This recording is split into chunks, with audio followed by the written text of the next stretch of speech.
안쪽으로 소리 잘 들어가죠? 네, 그러면 여러분들 지금부터 또 우리 22년도 대비 노무사 2차 인사노무관리 동차반 강의 시작하도록 하겠습니다. 저는 강의를 맡고 있는 정준모 노무사라고 합니다. 반갑습니다. 실강에 참여하시는 분들이 이미 또 다른 루트를 통해서 알고 계신 분들이라서 제 얘기를 그렇게 장황하게 할 필요는 없을 것 같습니다. 여러분들 저에 대한 소개가 이렇게 궁금하신 분들은 강의 계획서에 나와 있는 제 이력이나 아니면은 우리 정규 강의가 있어요. 정규 강의 GS 연기라고 하는 거에 GS 연기에 인사노무가 됐든지 경영조직론이 됐든지 1회차 강의의 일정 부분들은 다 여러분들 무료로 샘플로 다 들을 수 있도록 그렇게 해놨습니다. 그러면 거기에 저의 이력들이 이렇게 쭉 있습니다. 동차반 강의는 이 8회 동안에 사실 작년까지는 10회를 했었어요. 이 8회 동안에 올해부터는 이렇게 하게 돼 있는데 그 강의 횟수를 줄인 이유가 뭐냐면 그런 생각이 듭니다. 8회를 하나 10회를 하나 사실 동차반을 듣고서 요 10회 강의를 들었다라고 그래갖고 시험에 합격할 수 있다라는 그 가능성을 높이는 것은 사실 거의 불가능하다. 개 중에 우리 같이 공부하고 있는 한 2,000명 중에 한 4-5명은 그런 사람들이 있을 수 있습니다. 근데 여러분들이 그 4-5명이라는 보장이 없기 때문에 그럼 4-5명이 아닌 압도적으로 많은 거의 1,900명에 해당되는 그 사람들 풀에 있는 것이라고 그러면 이 강의를 가지고서 8회를 했던 10회를 했던 2번 더 했다라고 그래갖고 합격 가능성이 더 높아지는 것은 아니다. 그러면은 8회로 이렇게 줄인 이유는 뭐냐라고 그러면은 이거죠.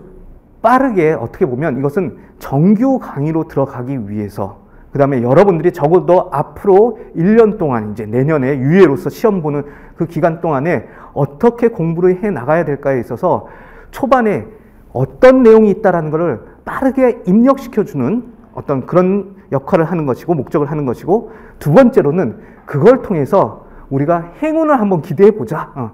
자, 그러면서 우리 한 3번 정도 모의고사를 이렇게 보면서 답안지는 어떻게 쓸 것인가에 대한 연습을 이렇게 하게 됩니다. 근데 우리 공부의 사실 가장 마지막의 모습은 16페이지의 답안지예요. 그 각 과목마다 노동법은 또 페이지 수가 더 늘어나긴 하죠. 배점이. 100점 만점에 16페이지의 답안지만 잘 쓰면은 어떻게 보면 우리는 합격하는 거예요. 그래서 답안지를 잘 쓰기 위해서 그 16페이지 안에 들어가는 것들을 잘 쓰기 위해서 무엇을 해 나가야 될 것인가가 거꾸로 이렇게 와서 그래서 연기에서부터는 교과서서부터 해서 계속 그렇게 범위를 줄이면서 깊이는 늘려나가는 머릿속에 들어가는 건 늘려나가는 그런 과정들을 겪게 되는 겁니다.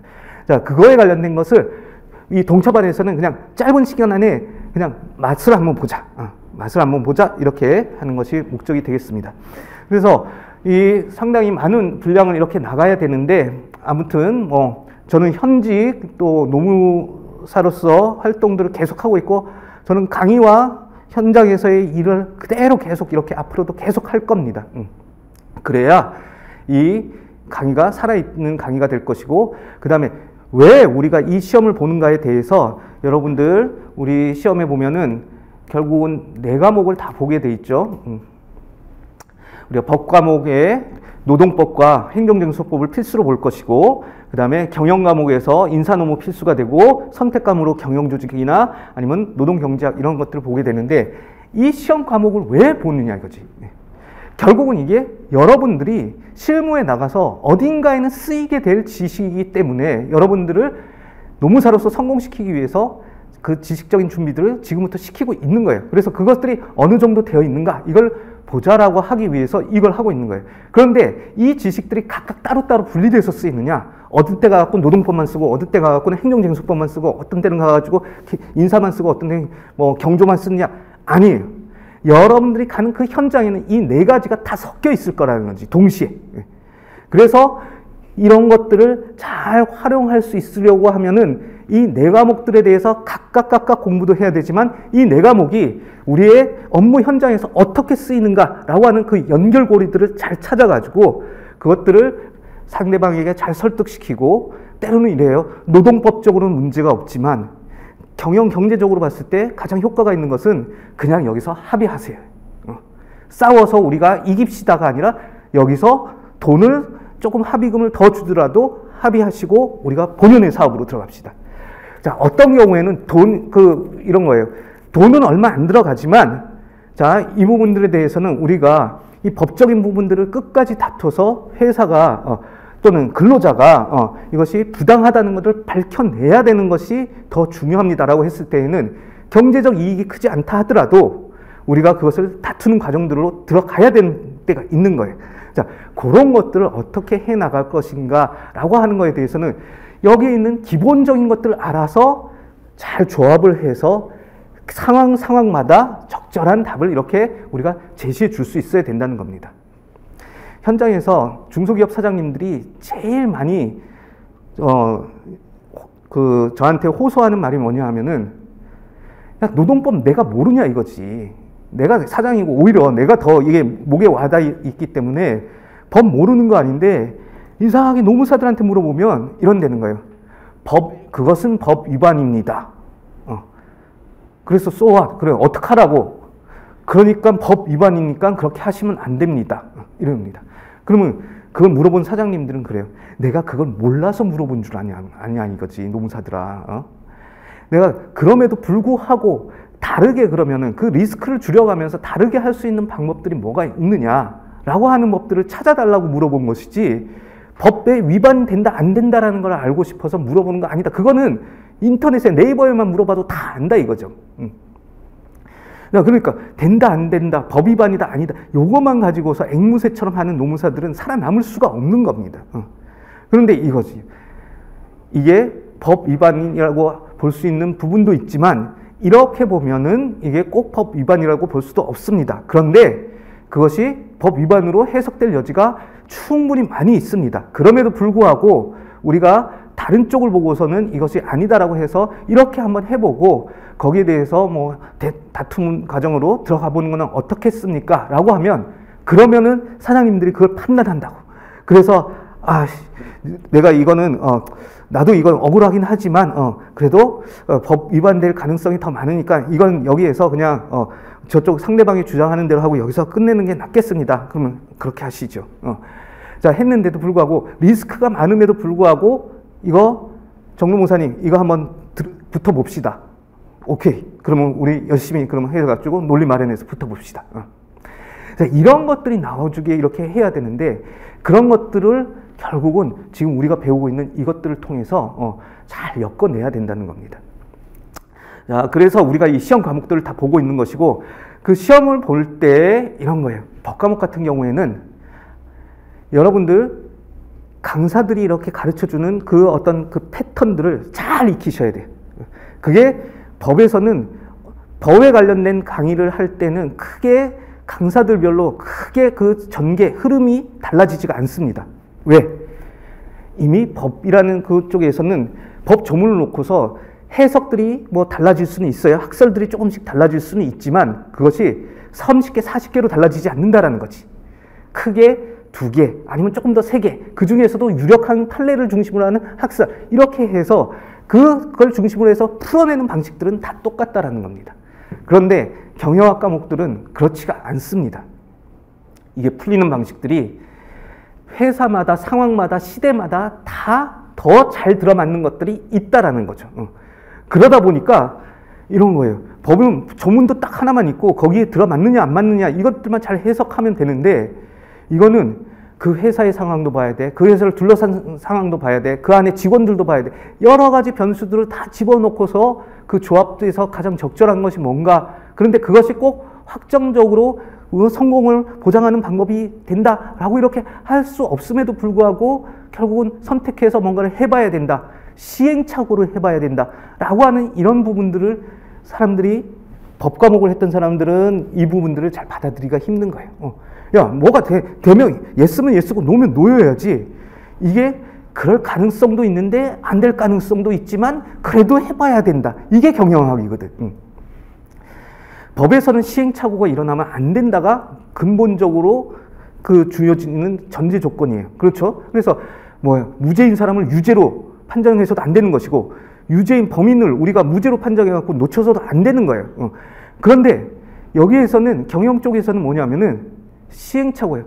하다 보면 트라이얼 에러, 하다 보면 에러가 날 수 있어. 근데 그 에러가 나는 것들을 잘 극복해 나가면서 더 잘하는 방법을 찾아야 돼. 생각의 방식 자체가 아예 출발점이 달라요. 그런데 출발점이 다르다라고 하지만 나중에 여러분들이 깊이 공부를 해보시면 두 개가 다 서로 같은 얘기를 하고 있구나 라고 하는 부분들을 알게 될 때가 올 겁니다. 자, 그래서 답안지도 보면은 법학 답안지는 여기 네모 제가 반듯하게 한 이유도 있는 거예요. 제가 이 자료들을 이렇게 쭉 구성하면서 그냥 이렇게 뭐 색깔도 그냥 막 알록달록 예쁘게 하려고 이렇게 한 게 아닙니다. 여기 보면은 다 그것들이 어떤 이렇게 뭔가 이렇게 덩어리를 가지고 텍스트로서 글자로 써 있는 것이 아니라 뭔가 이렇게 머릿속에 잘 남으라고 질량감도 집어넣어주고 색깔도 집어넣어주고 이렇게 한 것이고 그것이 표현되는 방식에 있어서도 이렇게 네모 반듯하다. 자, 법학 답안지는 네모 반듯하다. 즉 써야 되는 방식이 의, 요건, 효과, 절차, 예외, 학습 뭐 이런 부분들이 쭉 이렇게 어떤 순서들을 가지고 이렇게 그 내용들이 다 들어가야만 돼. 근데 경영학 과목들 같은 경우에는 훨씬 더 접근이 자유롭다. 뭐냐? 아까처럼 시행착오를 겪을 수가 있기 때문에 좀 더 유연하고 부드러운 접근 방식으로 들어가되 그 가능성들을 다 그 안에서 포함하는 어떤 그런 표현 방식으로 이렇게 들어와 줘야 된다. 그렇게 좀 생각하는 방식에 있어서 우리가 그 다음에 답안지를 쓰는 방식에 있어서도 좀 그 차이가 있구나라는 이런 것들을 먼저 인식하고 이렇게 들어가면 공부를 하는 데 있어서도 조금 여러분들이 괴로운 부분들을 줄일 수가 있을 거예요. 왜 이 과목은 이래? 왜 어떤 과목은 잘 되는데 왜 어떤 과목은 안 돼? 당연히 그래요. 그래서 그 차이점은 결국은 이 과목들을 다 엮어서 어떻게 보면은 소화를 해낼 수 있게 됐을 때에는 이래요. 아, 이거는 이렇게 가야 되고 이거는 이렇게 가는 게 맞지 라고 이렇게 돼요. 왜 이게 이렇게 돼 있는 거야? 서로 안 맞는 거야? 이거는 이제 정말로 하수의 단계에서 이렇게 있는 것이고 나중에는 그것들이 통합되는 모습들이 이렇게 보여지게 될 겁니다. 자, 그래서 우리가 경영 과목이기 때문에 좀 여러분들이 머리를 말랑말랑하게 이렇게 갖고 와라. 근데 경영 과목이라도 말랑말랑하게 갖고 온다 하더라도 조금 머릿속에는 그래도 구조화돼서 어떻게 답안지를 써야 되겠다 하는 이런 부분들이 좀 나타나야 될 거예요. 그런데 여기에서 이제 저는 항상 공부할 때 이래. 수험 공부는 범위가 분명히 정해져 있어. 범위가 딱 정해져 있다고. 어느 과목을 본다 이게 돼 있다고. 그 어느 과목을 본다 해서 결국은 우리가 공부해야 될 내용이 처음과 끝까지가 딱 정해져 있는 건데 사람들은 그 처음이 어디고 끝이 어딘지를 몰라. 그러고서는 해보겠다고 막 덤벼들어. 그래서 어느 과목에는 푹 빠져가지고 막 허우적대다가 어떤 과목은 전혀 손도 못 대고 이런 경우들이 생기는데 자, 우리는 수험 공부를 할 때 어떻게 해야 되느냐. 자, 노동법 150점, 행정쟁수법, 그 다음에 인사노무관리, 그 다음에 선택과목 각각 100점이에요. 그러면 심플하게 생각하면 여러분들이 공부하는 시간을 배분하는 데 있어서도 150, 100, 100, 100으로 나누는 거예요. 왜? 여러분들이 노동법에서 1점하고 나중에 선택과목에서 1점하고 다른 1점이 아니에요.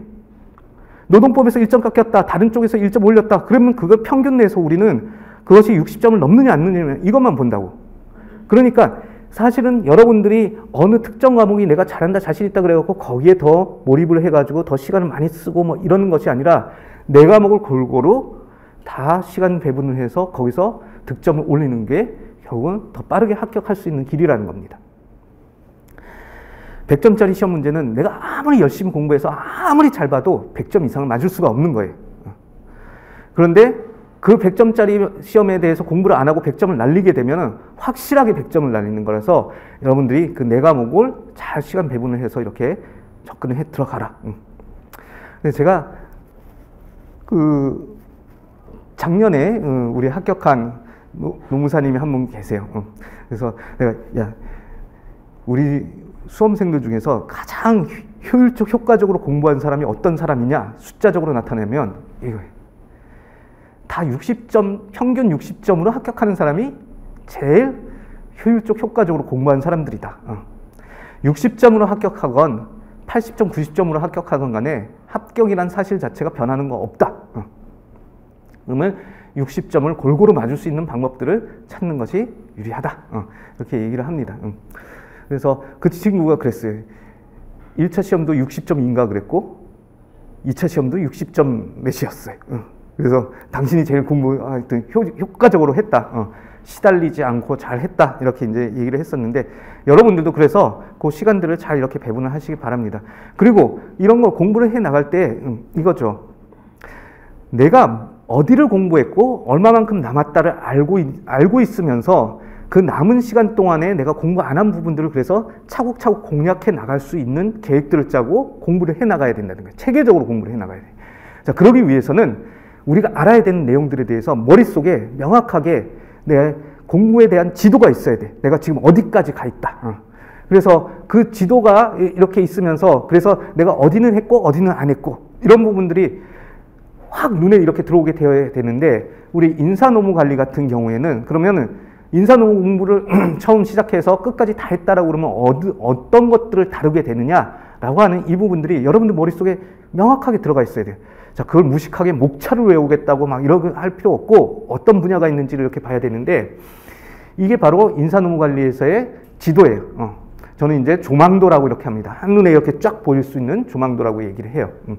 자, 우리가 인사노무, 경영조직론 이 과목들은 누구를 위한 과목이냐라고 그러면 바로 사장님들, 경영자들을 위한 과목이다라고 그래요. 자, 사장님과 경영자들, 이분들은 여러분들이 만약에 회사를 만들었다. 그러면은 왜 회사를 만들었어요? 돈 많이 벌고 싶어서 만들었지. 회사 만들어 놓고 직원들한테 열심히 잘 퍼주다가 나는 그래서 망할래. 이러고 회사 만드는 사람들은 없다는 겁니다. 결국은 내가 잘 먹고 잘 살기 위해서 회사를 만든 거예요. 근데 내가 잘 먹고 잘 살려고 그러면 어떻게 해야 돼? 다른 사람들이 나를 도와줘야 돼. 도와준다라고 그러지만 그 사람들이 자발적으로 그냥 와서 도와주는 게 아니에요. 뭐예요?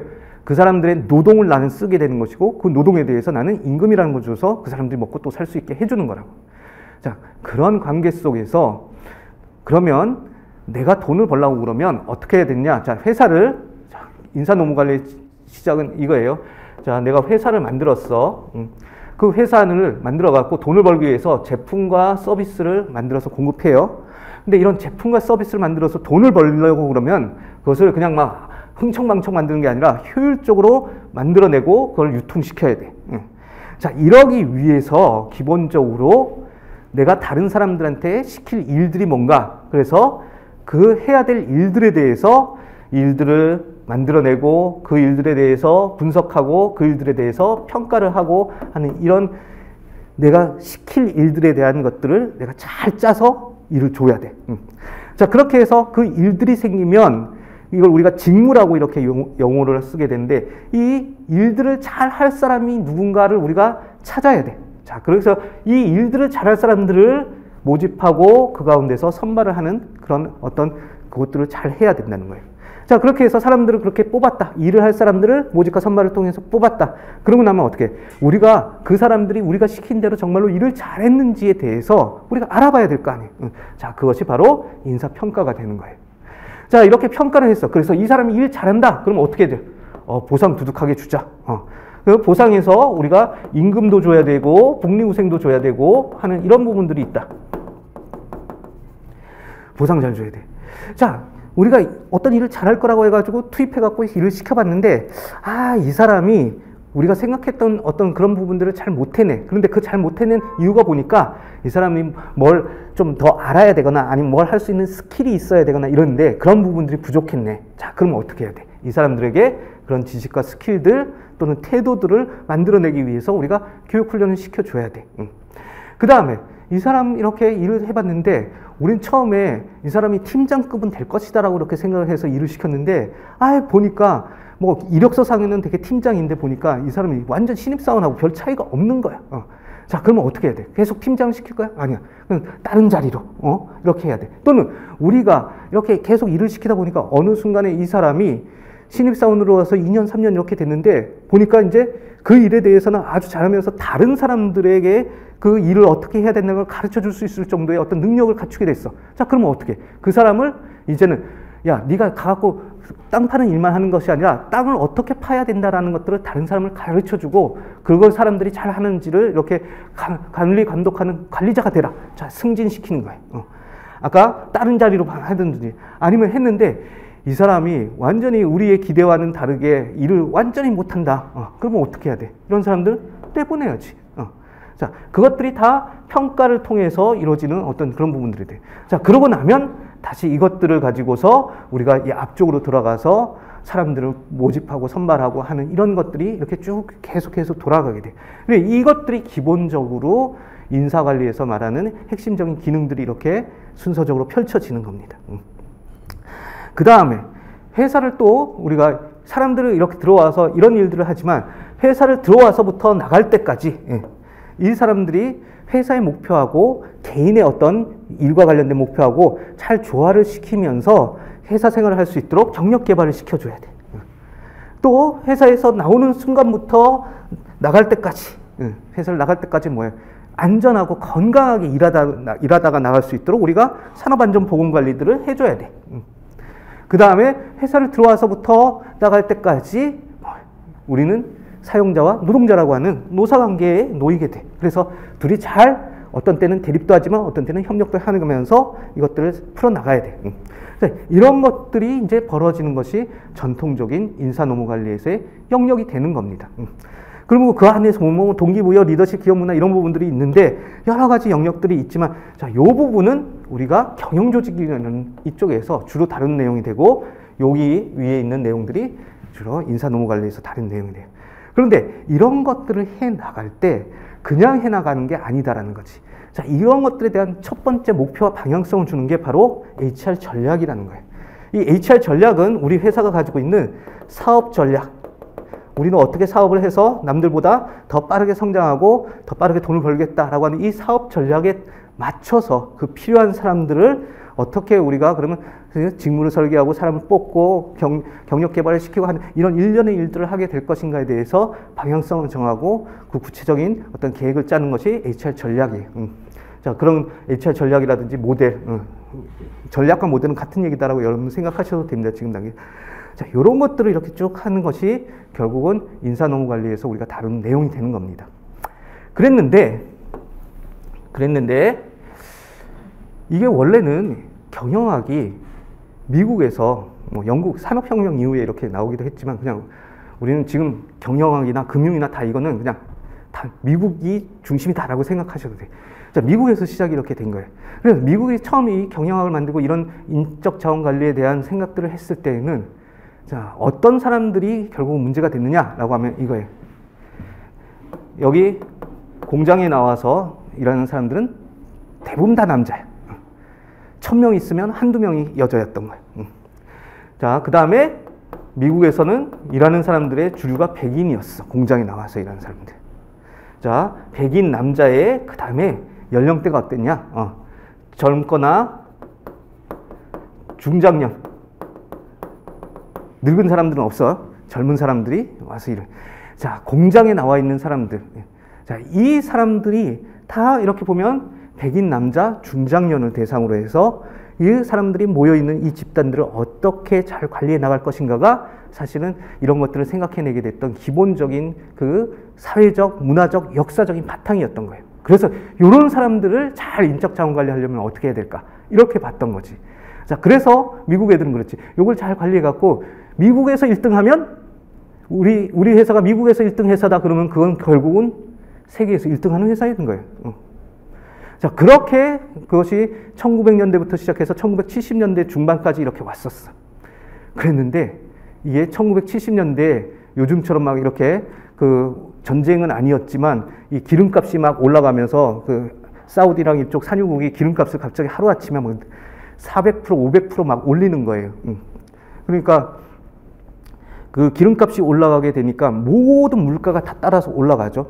여러분 갑자기 물가가 어제까지 100원 주고 사 먹은 것을 500원 주고 사야 된다 라고 그러면은 여러분들 못 살아요. 그래서 그게 쇼크가 왔다고. 그걸 우리가 1973년하고 78년에 온 1차 오일 쇼크, 2차 오일 쇼크라고 하는데 그 70년대가 그렇게 돼. 그러면서 그 오일 쇼크가 오게 되니까 그 이전에는 미국은 뭐냐면은 자기네들이 이 마초 생각에 빠져갖고 제일 크고 막 크고 힘센 게 좋다 그래갖고 미국 애들 차도 막 이따만한 거 막 힘센 거 이런 것만 생각했었는데 기름값이 그렇게 올라가 버리니까 이제는 그렇게 연비도 안 좋고 큰 차를 이렇게 사용할 수가 없게 되는 거예요. 돈이 없어가지고. 자, 그러니까 그때 뭘 해야 돼? 차는 작지만 고장 안 나고 연비 좋은 그런 차를 찾게 된 거예요. 그런 차를 누가 생산했어, 그때? 일본 애들이 생산한 거예요. 그 일본 애들이 이제 딱 들어오면서 하니까, 미국 애들은 그랬어요. 차는 당연히 만들면은 고장나게 돼 있는 거고, 고장난 거는 수리해 가면서 쓰는 거야. 그랬는데, 일본 애들이 만든 차는 고장도 안 나요. 기름도 적게 먹어요. 그리고 점점 자기네들이 아낄 수 있는 돈이 많아지니까 70년대 중반부터 일본 차들이 미국 차를 완전히 잠식해. 자, 그러고 나니까 미국 애들이 깜짝 놀라는 거죠. 뭐야? 쟤네들 1945년 8월 달에 우리한테, 핵폭탄 맞고 말이야, 빌빌대면서, 지네 천황이 와가지고, 우리 항복합니다. 그러고, 무릎을 꿇었던 애들이 불과 한 20년 만에 자기네 나라의 아메리칸 소울이라고 했던 자동차 시장을 확 쓸어버린 거야. 멘붕이 오는 거죠. 자, 그러면서, 야, 이게 우리 미국에서 1등 한 게 아무런 의미가 없구나. 자, 이렇게 이제 하면서 이제 생각들을 넓혀나갑니다. 그러면서 뭐해? 야, 이제는 우리가 미국 안에서만 우물안 개구리로 놀아서는 안 되겠구나. 우리가 외국으로 나가서 거기서도 1등을 해야 될 것이고, 또 외국 기업들이 우리 안으로 들어와서도 이렇게 경제 활동을 하는구나. 그러면서 이런 글로벌 인력들을 어떻게 다뤄야 되느냐. 자, 국제 인적 자원 관리는 어떻게 해야 되느냐. 그 다음, 이 사람들이, 여러분들, 제가 1990년대 중반에 이제 일을 시작했는데, 그때 제 그 멘토 되시는 박사님, 미국 그 박사님이 그러셨어요. 자기는 51살에 은퇴한다고. 그때가 40대 후반쯤이었어요. 그래서 몇 년 안 남았다. 그래서, 왜 그렇게 일찍 은퇴하냐고 그랬더니, 그때 자기네들의 그 기대 수명이 남아있는 것이 50세 그렇게 하고 나면 남자들이 70대 초반에 죽었다라는 거예요. 그러니까 자기가 인생다운 인생을 즐길 수 있는 기간이 얼마 남지 않았기 때문에 자기는 빨리 은퇴하고 그 나머지를 즐기겠다. 이렇게 갔던 겁니다. 근데 그때로부터 지금 거의 기대 수명이 우리가 10년에서 15년 이상 늘어나게 됐다고. 그러고 보니까 조직 안에 있는 사람들이 아까 젊은 사람들, 제조업에서 힘쓸 수 있는 사람들 이런 거였는데 이제 점점 지식사회로 이렇게 오고 그러면서 사람들의 수명도 늘어나고 이러면서 우리가 50세 이상, 60세인 사람, 이렇게 나이 든 사람들이 조직 안에 이제 생기게 되는 겁니다. 근데 옛날에, 그런데 이 나이 든 사람들은 어떤 특징을 가지고 있느냐? 저도 이제 그쪽에 들어가는 것 같아서 매우 슬프긴 합니다만, 옛날 같지가 않다. 몸이 옛날 같지 않다는 거죠. 아침에 일어나도 개운하지 않고, 밤을 샜다 그러면은 그 다음날 분명히 그냥 막 헤매고. 자, 이런 가운데에서 그래도 조직에 남아있는 그런 고령 인력들은 어떻게 그러면 우리가 이 사람들을 잘 활용할 수 있을 것인가? 기존에 했던 모델 갖고는 이 고령 인력에 대해 적용하기가 어렵다는 거죠. 그래서 이 고령 인력들을 어떻게 그러면 인적 자원 관리를 잘 해줘야 되느냐? 이런 부분들이 생겼고, 그 다음에 제가 90년대 후반, 2000년대 초반인 것 같은데 저기 그 종로에 있는 현대 그룹의 본사에 가가지고 제가 그쪽에서 일을 했어요. 컨설팅을 이렇게 쭉 하는데 그때 전체 한 10몇 층 되는 이 빌딩 건물에 여자 화장실이 1층에 딱 하나 있는 거예요. 10몇 층 되는 건물에서. 왜 그러냐? 그 10몇 층 되는 건물에 여자 직원이 채 10명들이 안 됐던 거예요. 그게 90년대 후반, 2000년대 초반까지 그랬어요. 지금 갔더니 당연히 다 있지. 그리고 여성 근로자들도 다 이렇게 늘어났죠. 예전에는 우리가 경영 조직이라는 안쪽에 그렇게 여성들이 많지가 않았던 거예요. 그러니까 여성들을 뭐 따로 이렇게 관리를 해야 되겠다 이런 생각도 없었는데 갑자기 이제 여성 인력들이 이렇게 쭉 늘어나면서 이걸 백인, 남성, 젊은 사람들에 적용하던 그 먹히던 방식으로 이렇게 하려고 그랬더니 안 먹히는 거죠. 그래서 과연 그러면 우리가 여성 인력들을 안 쓰고 우리 조직을 돌릴 수 있느냐? 절대 불가능해. 자, 그런 가운데서 그러면 이런 여성들에 관련돼 갖고는 인적 자원 관리라는 걸 또 어떻게 해줘야 되느냐? 또 이것들이 이제 원래 기본 모델 바깥에서 여성과 가족이라는 이 부분들이 또 중요한 영역으로 이렇게 들어오게 됩니다. 자, 그래서 이렇게 잘 하면 되겠지 그랬는데 1990년대 후반, 2000년대 초반에 그렇게 세계에서 가장 잘 나가는 회사라고 했던 회사들이 갑자기 막 무너지는 회사들이 나옵니다. 그런데 그 무너지는 회사 때문에 전 세계 경제가 휘청휘청 하는 거예요. 그래서 야, 기업 하나가 무너졌는데 왜 세계가 그렇게 휘청거리지? 그리고 그 여파가 그 기업만이 아니라 그 기업을 둘러싸고 있었던 사회 공동체와 국가와 전 세계에 영향을 미치게 되더라. 근데 왜 이런 사태가 벌어졌냐라고 이렇게 봤더니 이 경영자 놈들이 제대로 이렇게 도덕과 윤리를 바탕으로 하는 것이 아니라 지 이익만을 챙기겠다고 아주 그 도덕적 해이에 빠져가지고 나쁜 경영들을 이렇게 한 거죠. 그랬더니 그래서 잘못된 그 결과가 나중에 터지면서 전 세계적인 고통들을 이렇게 갖고 오더라. 자, 그러면 이거 어떻게 되느냐? 우리는 돈만 벌면 된다라고 생각을 했었는데 그 돈만 버는 것이 최고가 아니구나. 그러면서 경영자들로서 네가 그러면 이 경영을 해 나가고 조직을 이끌어 나가고 궁극적으로 어떻게 그 네가 원하는 모습을 가지고 갈 것이냐라고 했을 때, 야, 이때 경영자의 철학이라든지 경영자의 윤리가 되게 중요하구나. 이것이 자기의 사익을 추구하는 도구가 아니라 어떻게 보면 사회에 공헌하고 그 다음에 이런 거지. 약탈적으로 자원들을 막 이렇게 막 쓰고 그래서 지구를 회복 불가능하게 하는 이런 식으로 해갖고는 우리 전 인류가 살아남지 못하겠구나. 그럼 어떻게 해야 될 것이냐. 그래서 지속 가능하게 경영들을 이렇게 해나갈 수 있도록 그러면 자연환경을 보호하고 사회환경을 보호하고 하는 그런 것들을 해나가면서 경영을 해야 된다. 그래서 뭐 기업의 사회적 책임이라든지 지금은 우리가 ESG라고 하죠. 환경과 사회와 그 다음에 조직의 그 어떤 지배 구조들 이런 부분들을 건전하게 이렇게 갖고 가야 된다라고 하는 그런 이제 철학적인 부분들, 윤리적인 부분들이 막 중요합니다. 그것이 철학과 윤리가 경영한 쪽으로 이제 들어오게 되는 거예요. 옛날에는 돈 잘 버는 놈이 다 경영자라고 추앙을 받고 그랬는데 이제는 그거 갖고 안 된다는 거예요. 자, 그런 상황에서 그러면 야, 이런 철학, 윤리 뭐 이런 부분들은 우리 회사 내에서 어디가 다뤄야 돼? 어느 부서가 그걸 커버해 줘야 돼? 결국은 그게 뭐야? 경영자, 그 다음에 직원들의 마음속에 가지고 있는 그런 문화와 가치와 이런 거와 관련된 것이니까 결국은 사람을 다루는 부서인 야, 인사 너네가 해야 되겠다. 이렇게 온 거죠. 자, 그래서 경영이 아니었던 이 지속 가능성, 윤리와 책임 이런 얘기들까지 이제 인사 너무 안쪽으로 얘기가 이렇게 들어오게 된 겁니다. 자, 그러면서 여기에 이제 그럼 직장 내에서 직원들끼리 서로 괴롭히고 그러면 돼, 안 돼? 안 된다. 이게 다 이 지속 가능성, 윤리와 책임 이 안에 들어와 있는 거라고요. 자, 이런 것들을 그러면 어떻게 이제 풀어내야 될 것이냐, 현대 조직들에 있어서는. 자, 그리고 이런 것들이 보니까 또 이걸 각각의 것들도 중요하지만 글로벌, 자, 인종, 민족이야, 고령화, 연령이야, 여성과 가족, 성이야, 이런 것들을 다 묶어가지고 우리가 한마디로 다양성이라는 개념으로 이렇게 표현하고 있다고요. 자, 이런 것들이 다양성이 가지고 올 수 있는 여러 가지 장점도 있고 단점들이 있는데 이런 장점은 살려내면서 단점을 어떻게 줄여야 될 것인가, 인적 자원 관리 측면에서는 무엇을 해야 될 것인가, 이런 것까지 이제 다 내용들이 들어오게 된 겁니다. 자, 그러다 보니 이런 거예요. 어떻게 전개되느냐? 자, 기본적으로 인사 노무 관리에서 하는 펑션들이라고 하는 건 요 위에 있는 것들이에요. 요런 것들을 어떻게 해야 된다. 이런 종류를 하기 위해서 뭐가 있다. 이렇게 하는 것들이 있습니다. 자, 이런 것들을 바탕으로 해서 야, 경력 개발하려고 그러면 어떻게 해야 돼? 그러면 경력 개발 잘 되기 위해서 직무들을 커리어 패스에 맞춰가지고 이렇게 잘 설계를 해줘야 돼. 그리고 그 직무에 맞는 사람들을 모집과 선발하고 그 다음에 그 직무와 사람들이 잘 맞는지에 대해서 평가해주고 사람들 동기부여하고 해. 자, 요 위에 있는 내용들이 다 아래로 들어와서 구현이 돼야 된다. 이렇게 가는 겁니다. 산업안전 잘하려고 그러면 어떻게 해야 돼?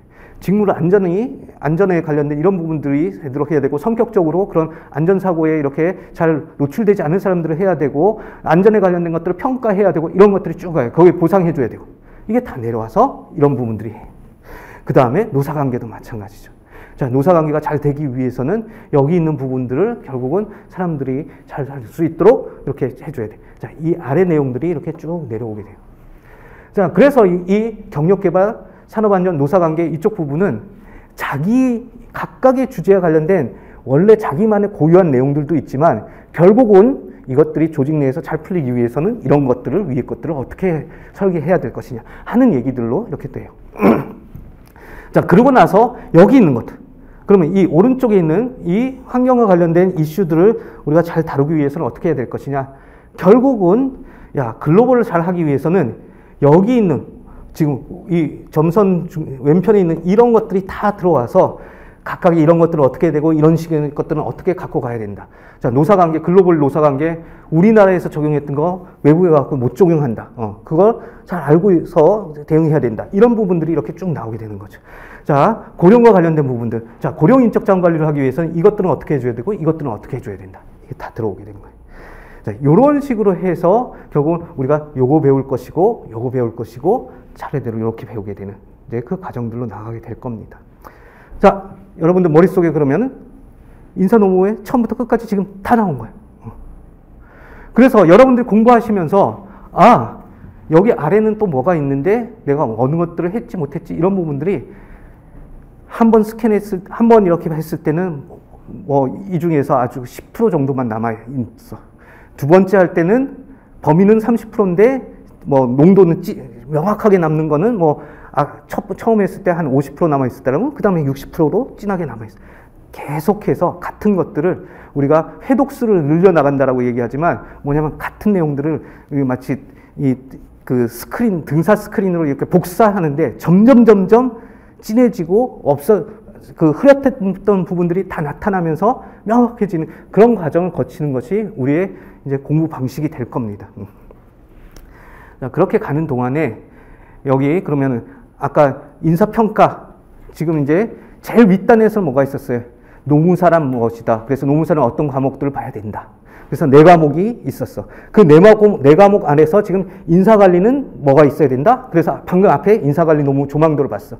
근데 인사노무관리 조망도 안에서는 다시 또 인사평가라는 부분에서는 뭘 봐야 된다? 자, 이렇게 내려온 거예요. 그러니까 위에서부터 계속해서 층층으로 이렇게 그 내용들이 이렇게 쫙 연계돼서 나오게 되는 그 구조를 여러분들 머릿속에 명확히 갖고 있어야 돼요. 그래야 나중에 내가 어느 부분들을 알고 있고 어느 부분 모르고 있다라는 부분들을 체크해가면서 모르는 부분들을 알고 있는 거 또 해봐야 여러분들 별로 의미 없어요. 항상 보면은 알고 있는 거는 내가 잘 알고 있는 거는 공부 안 해도 어느 정도 나와. 근데 잘 안 외워졌던 거 모르는 거는 여러 번 반복해도 잘 안 된다고. 그럼 어떻게 해야 돼? 그 여러 번 반복하는 걸 더 늘려서 어떻게든지 집어넣는 걸 해야 되는 것이지 내가 잘하고 있는 거를 더 잘해야 되겠다라고 해봐야 거기서 차이점이 별로 안 나와. 평가 쪽은 이렇게 됐다. 그럼 평가는 어떻게 구성이 됐느냐?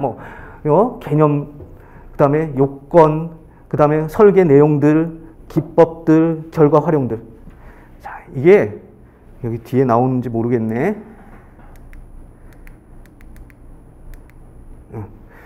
여기에 그래서 여러분들이 결국은 배우는 내용들이나 답안지에 쓰는 글의 구조가 어떻게 되어야 되느냐 이거예요. 백의 필목, 종방장단 제시 이 구조를 이렇게 각각의 주제들마다 이것들을 쭉 풀어낼 수 있어야 된다는 겁니다. 자, 백의 필목, 종방장단 제시 이 부분에 관련돼서는 시간을 줄이기 위해서 우리가 이번 주에 경영조직론의 동차반의 1회차 그래서 첫 번째 시간을 보시면은 제가 이 백의 필목 종방장단 제시가 뭐다라는 것들을 설명을 다 했었습니다. 그래서 그 강의가 개설이 돼 있으니까 열려 있으니까 누구든지 볼 수 있도록 여러분들이 그걸 보면서 이게 무슨 의미인지 이걸 알 수 있도록 그렇게 하시기 바랍니다. 지금 실강에 오신 분들은 이미 다 이걸 얘기를 들으셨던 분들이라서 그래서 제가 굳이 반복하지 않습니다. 그리고 뭐 자료가 있으니까 이렇게 갑니다. 자, 그러면은 우리가 강의 워크북을 보면서 시작하도록 하겠습니다. 자, 강의 워크북 3페이지 인사노무관리 조망이라는 이 부분들 방금 제가 다 설명을 이렇게 했었습니다. 그래서 이거다. 이거에서 아까 인사평가 쪽으로 내려가면 또 어떻게 돼 있다 이렇게 얘기를 했었죠. 다음에 그 안에 또 인사평가 안에서 그 내용들 안쪽으로 들어가면 뭐가 있다 이런 것들이 여러분들이 한 3단계, 4단계를 내려가면 다 내용들이 뭐구나라는 것들을 적어낼 수 있으면 돼. 그거를 이제 도움을 주기 위해서 제가 마지막에 정리를 할 수 있도록 그 하루 30분 인사하라라고 하는 그 수업 마지막에 정리하는 그 용도의 책도 하나가 더 있습니다. 그런데 동차반은 지금 그거 보고 뭐 그걸 쓰고 할 시간 없고요. 일단 여기 지금 강의 워크북, 리켓 강의 워크북을 잘 보면서 여러분들이 내용을 따라오시기 바랍니다. 다음 9페이지.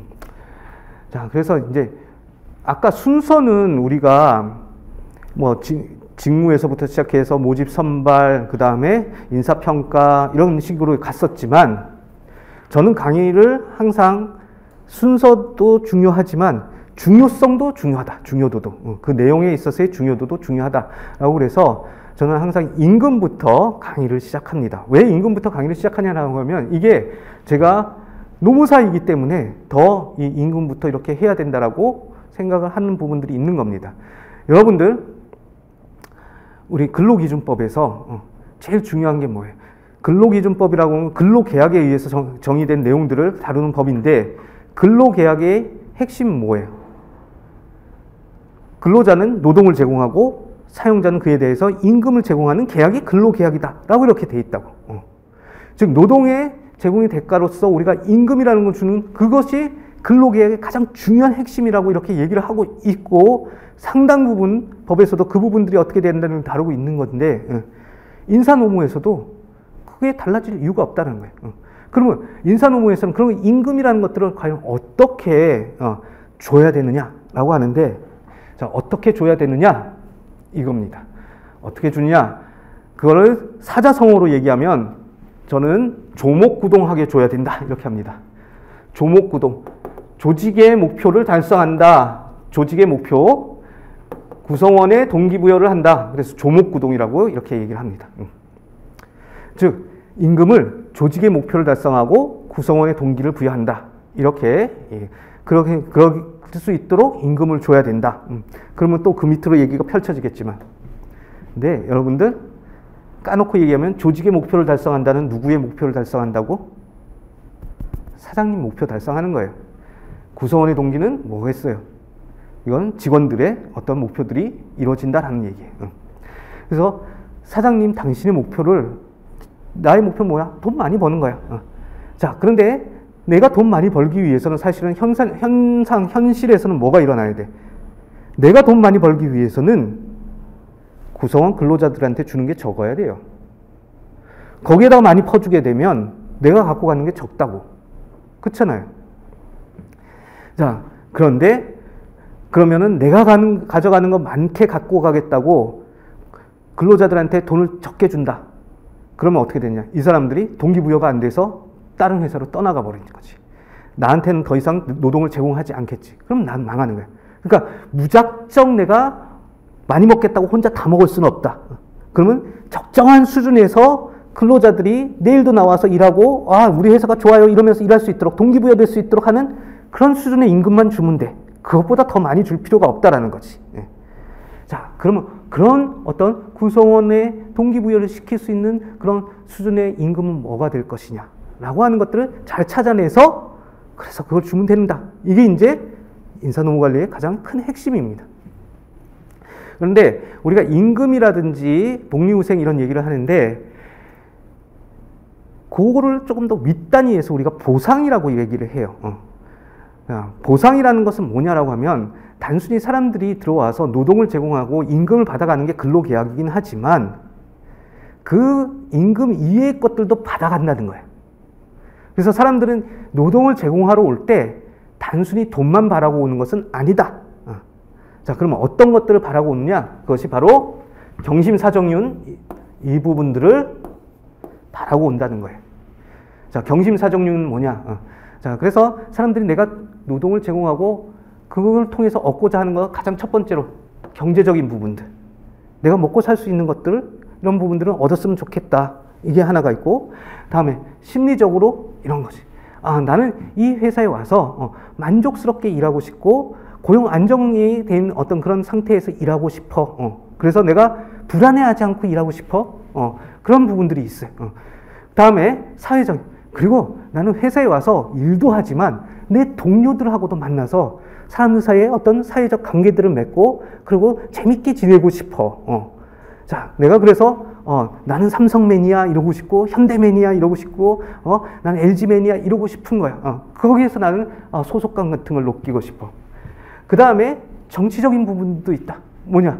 그런데 만약에 이걸 하는 데 있어가지고 사용자들이 어떤 공정이나 정의에 기반되는 그런 행동을 안 한다라고 그러면 거기에 대해서는 나는 노동조합이라든지 이런 걸 통해 가지고 올바름을 추구하고 싶어. 그래서 이 회사가 변하고 사회가 변하고 하는 이런 부분들이 있었으면 좋겠어. 이게 정치적 거래. 다음에 윤리적인 부분들 이런 것들이 지켜줬으면 좋겠어.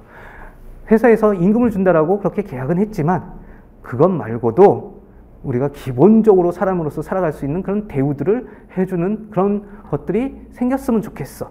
자, 이렇게 사람들은 단순하게 돈뿐만 아니라 복합적인 것들, 이런 경심사정, 이런 여러 가지 것들을 바라면서 노동을 제공하고 근로를 하게 된다는 겁니다. 자, 이 얘기는 결국은 사장님인 내가 근로자들한테 일 잘 시켜갖고 내가 돈 벌고 그 사람들이 더 열심히 일하게 구성원 동기부여시키기 위해서는 어느 하나만 잘한다고 되는 것이 아니다라는 거지. 여기 있는 다양한 요소들을 다 잘 공급해 줄 수 있어야 된다는 거예요. 자, 이게 그래서 보상이라는 차원에서 이게 보상이 굉장히 다차원적인 여러 가지 의미들을 가지고 있다. 그래서 어떤 회사 보면 그래요. 급여는 작은데 사람들끼리 똘똘 뭉쳐가지고 아주 잘하는 회사들이 있어요. 그런 데들 이렇게 봤더니 자기네들끼리 되게 사이도 좋고 뭐 진짜로 뭐 일 있으면 다 갖고 서로 도와주고 막 이렇게 해요. 그 막 회사 정말 어려웠을 때 막 사장님이 막 그러고 있으면 사장님 힘내세요 그러면서 가가지고 사장님 집에 가서 김장도 같이 해주고 막 이런 것들도 막 나와. 자, 이런 것들이 결국은 잘 이루어질 수 있게 하려고 그러면 어떻게 해야 될 것이냐. 그래서 그것들을 잘 관리해야 여러 다양한 차원을 잘 관리해 줘야 된다 이렇게 하면서 여기에 각각의 것들이 뭐다라는 설명은 제가 방금 했었고, 그런데 각각의 것들을 요것만 하나만 중요한 어떤 보상의 요소라고 본다라고 그랬을 때에는 거기에 따르는 비판들이 많이 있다. 이런 부분들을 여러분들이 그 내용을 통해서 이렇게 좀 확인을 한번 해보시기 바랍니다. 그런데 결국 이런 보상들을 다시 우리가 여기 12페이지 보면 보상이라고 하는 것들을 우리가 앞에서는 뭐 어떤 사람들이 그 노동을 제공하고 보상으로서 뭘 받기를 바라느냐라고 했을 때 아까 경심사정윤적인 측면의 거래가 성립하는 거다라고 이렇게 얘기를 한 측면이 하나 있고, 그 다음에 또 그런 보상이라는 것들을 우리가 다른 기준하에서 보면은 그것이 경제적 보상이냐, 즉 돈으로 주어지는 보상이냐, 아니면 경제 외적 보상이냐, 다른 돈으로 환산하기 어려운 형태로 주어지는 그런 보상이냐, 그 다음에 직접적 보상이냐. 자, 이 직접적이라고 하는 것은 여러분들이 나중에 근로기준법 배울 때에도 우리 임금 지급의 4대 원칙이라는 것이 있습니다. 임금 지급의 4대 원칙 중에 하나가 바로 직접불이라는 것이 있어요. 직접불이라고 하는 것은 임금을 다른 사람에게 줘서는 안 된다는 거예요. 근로를 제공한 근로자에게 직접적으로 줘야 된다. 이런 부분들이 있습니다. 거기에서 이 직접불이라고 하는 그 직접적인 보상이라는 거의 핵심은 뭐냐면은 근로자에게 줘야 된다. 직접적으로 줘야 된다는 건데, 그거의 본질, 그 밑에 숨겨진 직접의 본질은 뭐냐면은 그렇게 직접적으로 주어진 것은 처분권이, 그 보상의 처분권이 그 근로자한테 가 있다는 거예요. 그럼 간접적 보상은 뭐예요? 보상을 주긴 주는데 네가 사용하고 수익은 할 수 있지만 처분권은 사용자인 나에게 있어. 이게 간접적 보상이에요. 그래서 직접적 보상은 내가 사용 수익뿐만이 아니라 처분까지 할 수 있어. 내 마음대로 갖다 팔아도 돼. 내가 돈 막 흥청망청 내 마음대로 써도 돼. 자, 이게 직접적 보상의 본질이라는 겁니다. 자, 그래서 그 보상의 종류가 직접이냐 간접이냐에 따라 가지고 우리가 크게 나오는 얘기들을 이렇게 쭉 보게 되면 이런 거예요. 임금이다, 인센티브다, 보너스다. 자, 이러는 거는 직접적으로 돈으로 주어지는 어떤 그 경제적 보상이면서 개인들한테 이게 전달되는 순간에는 사용자인 나는 그걸 네가 어떻게 쓰는지에 대해서 아무런 그걸 터치를 할 수가 없어요. 직접적 보상. 반면에 우리가 흔히 말하는 복리후생 중에서 건강보험료를 지원합니다. 시설 이용료, 헬스장 이용료를 지원합니다. 뭐 이런 걸 해가지고 사용할 수 있는 뭐 보험의 혜택을 받을 수 있게 해준다든지 헬스장을 이용할 수 있게 해주는 그런 권리는 주지만 그거에 대해서 내가 이걸 하지 않았다고 그래가지고 나한테 그걸 돈으로 주세요라고 이렇게 못하는 이런 부분들이 있다는 거죠. 자, 그거는 간접적 보상에 해당하는 그런 부분들이 됩니다. 다음, 우리 흔히 말하는 순수한 의미의 복리후생 프로그램들이 여러 가지가 있어요. 뭐 종업원 인정 프로그램. 자, 종업원 인정 프로그램의 대표적인 게 뭐냐라고 그러면 여러분들 어떤 데 가면은 이렇게 뭐 이달의 사원 그리고 회사 뭐 게시판 같은 데 이렇게 사진 붙여놔주고 막 이러죠. 그리고 뭐 거기에 뭐 또 이달의 사원 뽑히면은 뭐 5만 원에서 10만 원 상품권도 주고 뭐 이러기도 합니다만 그 5만 원, 10만 원 상품권이 중요한 게 아니라 이달의 사원이라는 그거에 대해서 인정을 해줬다라는 거예요. 근데 그거는 꼭 돈을 안 줘도 되는 이런 부분들이 있어서 그건 non-financial한 거예요. 인정이라는 걸 준 것이 더 중요한 거예요. 그다음에 EAP라든지 좋은 근무 환경이라든지 이런 것들이 다 보상이 될 수 있다는 거예요. 근데 이런 것들은 되게 경제 외적 보상이면서 간접적으로 이렇게 처분권 자체가 인정 프로그램에 대해서 이걸 해주고 말고를 할 수 있는 거는 누구야? 사용자뿐이 없죠. 그런 것들이 이렇게 간접적인 형태로 주어져 있기 때문에 이런 부분을 하는데 요게 이제 대부분 우리가 요 부분에 간접적 보상의 대표적인 것들을 다 묶어서 우리가 주로 복리후생이다 라고 이렇게 얘기를 합니다. 그 다음에 경제적이고 직접적인 보상에 여기 있는 이 부분들을 묶어서 우리가 되게 임금이다 이렇게 얘기를 하고 그렇게 됩니다. 그래서 우리가 보상을 어떻게 해줄 것이냐. 왜? 기본적으로 와서 일했잖아. 일했으니까 돈은 줘야지. 돈 줘야 되는데 노동에 대한 대가를 줘야 되는데 그걸 이제 보상이라고 그랬을 때 그 보상을 어떻게 해줘야 될 것이냐라고 하는 그 부분들에 있어서 그 보상의 성격이 뭐냐. 다차원적인 경심사정을 가지고 있다. 그 다음에 그 안에서 이런 어떤 여러 가지의 그 경제적이냐 아니냐 이런 형태로도 나눠볼 수 있다. 그래서 우리가 경제적이고 직접적인 것들은 임금 쪽에서 주로 다루게 되는 것이고 그 다음에 또 경제적이건 비경제적인 것 간에 간접적인 보상의 주된 내용들은 다 복리후생 쪽에서 이렇게 묶어서 다루게 될 거다. 그래서 우리는 구체적으로는 임금과 복리후생이라는 이 부분들을 보려고 이렇게 하게 된다라고 이렇게 갔습니다. 자, 그렇게 하고 우리 시간이 벌써 1시간이 지났기 때문에 한 10분 쉬었다가 우리 또 계속해서 진도 나가보도록 그렇게 하겠습니다.